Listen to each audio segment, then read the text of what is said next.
Hey everyone, my name's Sam, and today I'm going to be bringing you this 7-part video series of my time down in Costa Rica, drinking ayahuasca, amongst other things, at this beautiful place called Rythmia Life Advancement Center. So, this first video is actually going to be discussing kind of life before Rythmia, the things that I was bringing into my experience, and kind of my intention for why I decided to go down there. So, kind of before, I'd say I probably first heard of this place and was kind of getting into the idea and the concept of doing ayahuasca, I would say probably about a year ago. I was kind of watching some YouTube videos, listening to different podcasts, and just kind of doing some research. And my main intention of really the last year was healing. I have had a lot of things that have kind of come up over, let's say, probably the past year and a half, and I realized that I had parts of me that I needed to address, that I needed to look within, and that I needed to take down with me to Costa Rica. And I'm so thankful that I landed on this beautiful healing center of Rythmia because I had heard of, doing my research, all the different ayahuasca centers, down in Peru, down in the South American jungle. And there are some great ones out there, but there were some things about Rythmia that really attracted me. Was one, I knew that it was completely legal in the country of Costa Rica, and I also knew that it was the only medically licensed facility in the world that administers ayahuasca. And for my first time and not ever experiencing this, you know, I I had the option. I could go down to the jungle, ride on some boat down the Amazon River, and be in the middle of nowhere and have no medical supervision really around, or who knows how far from the nearest hospital or anything like that. And that's an experience in itself, and maybe someday I'll do that. But for my first time, I really liked the reassurance that Rythmia offered, and it just gave me peace of mind. And all the Facebook lives and YouTube streams that Rythmia does, and you really get to know the staff and get connected with the owner. And that's kind of really what drew me there, because I watched this documentary called The Reality of Truth on YouTube, and it kind of goes into the owner of Rythmia, Jerry Powell's story of all the things that he had to deal with. And then I came across his book and read that and just really resonated with this guy's story, and felt that there was something very much in alignment with what I was trying to do with kind of what his story was. And and so I'll talk a little bit about kind of what I was dealing with, and the things that I was trying to heal from. And I'd kind of say the main catalyst of me kind of awakening to the damage and the wounding that I had accrued over my life was my father's passing in January of 2018. And I think that's a tough thing to go through. Losing a parent, that's kind of your first introduction to love in the world is your parent. And so having that physical loss is it's a challenging time. There's a lot of grieving.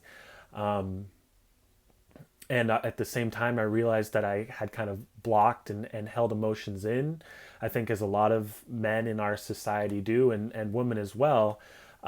We just become very disconnected from our feelings. And so for what I was doing is I was suppressing things, I was pushing them down, and I just was up in my head and just kind of trying to rationalize and think things through. But unfortunately, that just didn't get me anywhere. And amongst other things that happened, my grandmother, my dad's mom, passed in January of this year, so just a year later.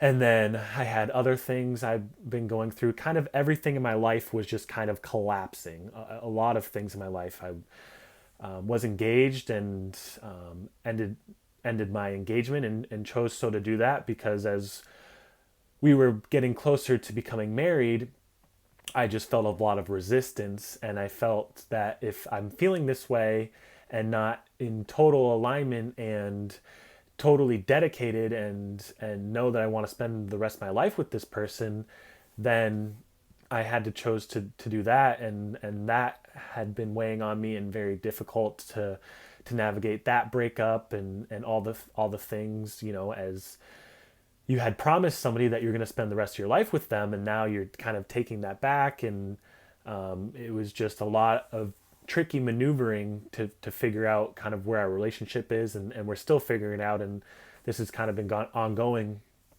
for the last several months, I would say. And then 2 weeks before I show up to Rythmia, my cat actually passed away. He became very sick and ill kind of unexpectedly, and ended up having to put him down, and just a very difficult thing to do, because this cat just represented so much for me, so much connection and love, and it was hard. It was, and with the other deaths of my family, as hard as they were, my cat I had been spending the last 4 years with, just constant connection with this animal. And I actually had to be there with him as they administered the medicine to put him to sleep. And that was challenging.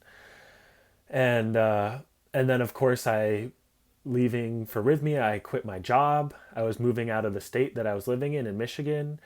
And so as you can see, as I was saying, everything was just collapsing basically around me, and some of it my choosing and others out of my control.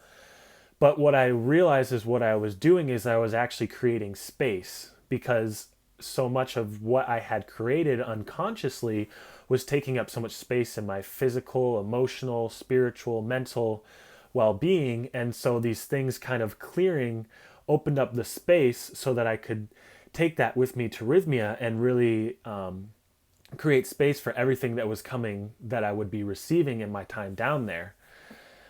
So so all of this stuff and all this accumulating, I realized that I became depressed. I even had suicidal thoughts during this time. I was very anxious. I was socially anxious, insecure, just a whole list of things that I was very disconnected from myself is really what I realized. And living up in my head, is all of it was just manifested of me being disconnected from my true self, from my authentic being. And that's tough to deal with. If you're having suicidal thoughts, you're in a lot of pain. And I've been on this kind of spiritual path, personal development, all these things, and these great teachers, and practicing meditation and yoga and reading books and podcasts and all these things, and learning so much, but not really being able to actually truly apply it in the way that I wanted to. It helped me in ways, but being in a certain state of being and having certain perspectives, it's very hard to shift them without a tool like ayahuasca, which, it was like, thankfully I had read all these books and practiced meditation and yoga and all these things, because it was like I was preparing myself, and everything, once I, went through the experience of Rythmia, it was like everything that I've been learning came together, and it just all made sense, and it just all connected everything I had been going through, and just all the practices that I had been doing over the last few years, and even back in my early 20s when I kind of first got into personal development. It was like everything came together, and it just made sense to me after my week at Rythmia. So yeah, so that's kind of what I carried into it. And if you saw me before I went went down to Costa Rica, I don't know what my energy would be like. I feel different now, and I'm going to get into that later. I just kind of wanted to give you the premises and the basis of how I was and what kind of state I was in leading up to my week down in Costa Rica. So So I think this is kind of a good starting point. This is just a quick introduction, let you know a little bit about my story. Again, my name is Sam, and new here on YouTube, but just really felt called and inspired to share my story in hopes that, maybe somebody out there will hear it and feel like they were in a similar position and decide to do something like that, to do ayahuasca and or go down to Rythmia or whatever you're feeling called to do. But if that is something that you're interested in doing, I would definitely recommend searching Rythmia. Look them up on Facebook, or they have a website and amazing reviews on TripAdvisor. You can look at. But and if you could do me the favor, if I'm the one that you've first heard this about, or you feel in alignment with my message, if it's something you feel like you want to go down there and experience Rythmia, if you could use my name, it's Sam Kern. And that would really help me, because they have this wonderful program where if you have three people who refer you and use your name and they end up going to Rythmia, then I would actually be gifted with a free trip down there, and that would just mean the world to me. So if that's something that you decide to do, if you see this video and you're able to use my name, Sam Kern, I would I would be forever grateful. So thank you for watching, and again, this is a 7-part series. So if it's something you want to continue watching, there will be more content coming your way. All right, thank you.